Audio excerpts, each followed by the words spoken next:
Welcome back. You're watching a very special art talk. I'm Jujhar Singh.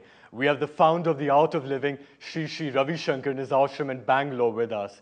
Guruji, I believe you play the Veena very well. It's a hobby for me. I've heard that you played during the Navratras over here in Bangalore. Yeah. But you only played during the Navratras, or you Once a year, Once a year only.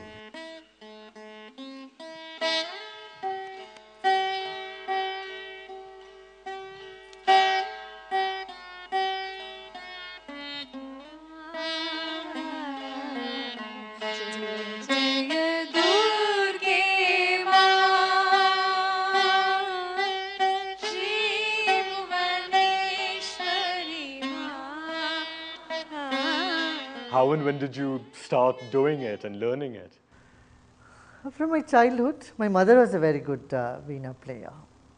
So I used to hear, just by hearing I got most of it, yes. The Veena is one of the oldest instruments of India. Lord Brahma's consort goddess Saraswati plays the Veena. What is the significance of Saraswati playing the Veena?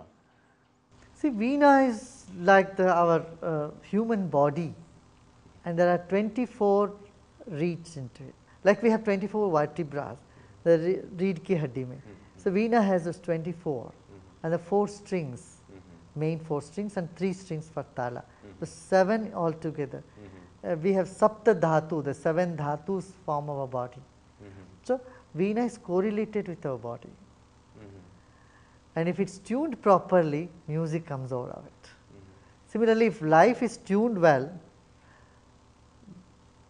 divine song comes out of your own life.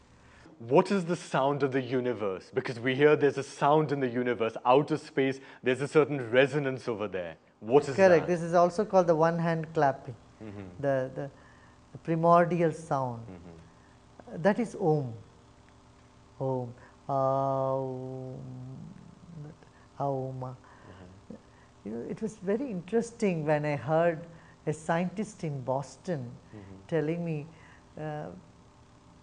they asked us all to sing Om, and they recorded the frequency, and they compared with the frequency of Earth's rotation around its own axis. They said it is absolutely the same. That means the Earth is also singing Om, because the Earth's rotation around its own axis is producing so many cycles.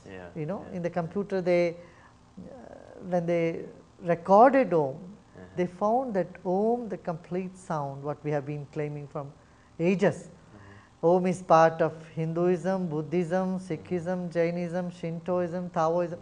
All these philosophies or religions in the East have acknowledged Om as the inner sound. And one when meditates, makes the mind so calm and serene, one can hear the sound inside.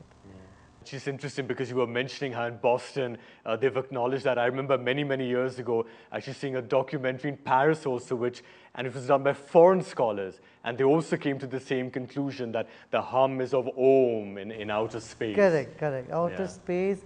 It's so interesting, it's amazing. That where science, spirituality, art, music, everything means.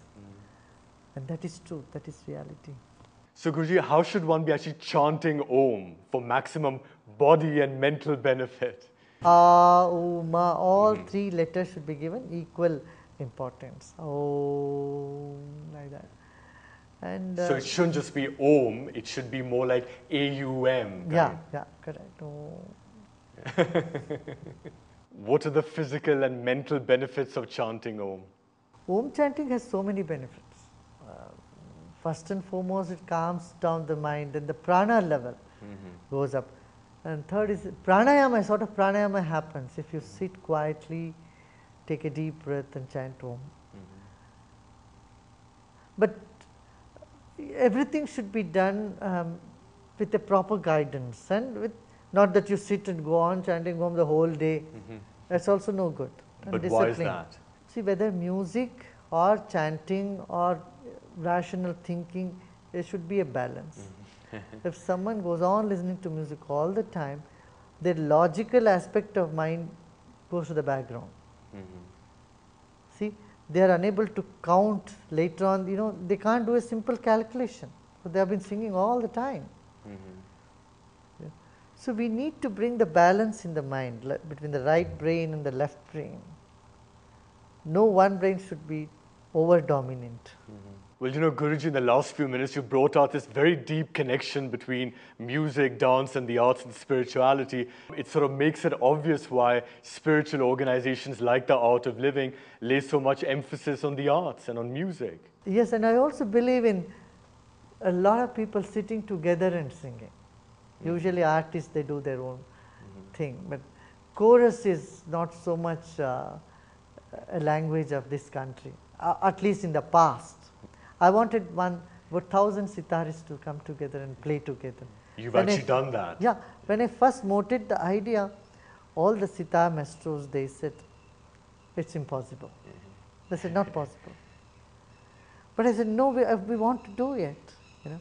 So in Bangalore, first time when we got 3,600 musicians, all of them on one stage, and play a few classical songs, it was a Herculean task. जैसे कहते हैं भगीरथ प्रयत्न, because nobody was willing, because you know the styles are different, the schools are different. But then when that happened, then the idea came, no, we should do with sitar also. And in Delhi, when we started this, we got 1,200 sitars, musicians come together. It was a feast. And recently, this last January, we had nearly 6,000 artists in Chennai, Carnatic musicians, coming together and singing. Again, that was a spectacular event.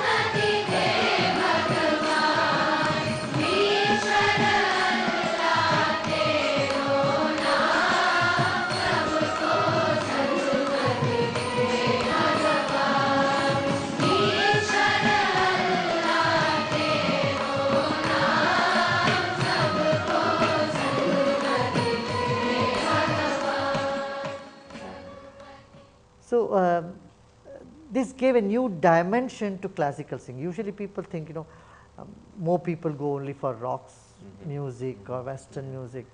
Classical music, 100, 200 or 2,000 maximum attendance will be there, not in hundreds and thousands. It's meant to be for the classes, not the masses. Yeah, but we had 350,000 people. I mean, 3 lakh people came, 3.5 lakh people attended our program in Chennai. So I think we need to promote classical music more and give it its due place in society, so that people, so youngsters take interest in it. You know, this can be music of masses as well, and not just the rock music. Finally, Guruji, who are your favorite artists? The nature. The divinity, divine has designed the whole thing and he's playing music every day. Well, that was a super reply, Guruji. Thank you very much for joining us on our talk. It's been a pleasure. More importantly, it's been a privilege. Thank you.